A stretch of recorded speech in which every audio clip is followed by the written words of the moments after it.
ഓം ജഗദ്ഗുരു.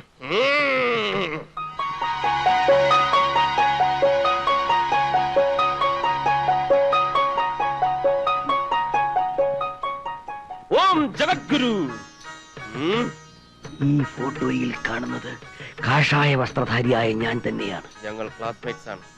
ദേവി മഹാമായേ. ഉണ്ണി പറഞ്ഞതനുസരിച്ച് ഭ്രാന്ത് അഭിനയിക്കുന്നവരെ പറഞ്ഞു. ഇതിനൊരു അവസാനം വേണ്ടേ? അത് നാളെയാണ്. ഞാനിവിടെ ഒരു ഹോമം നടത്തും.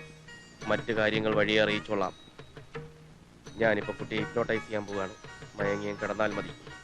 രാമം ദശരഥം വിദ്ധിമാം വിത്തി ജനകാത്മജാം. കുട്ടി ഉറങ്ങുകയാണ്. കുട്ടി ഉറങ്ങുകയാണ്. കുട്ടി ഉറങ്ങാൻ പോവുകയാണ്. കുട്ടി ഉറങ്ങാൻ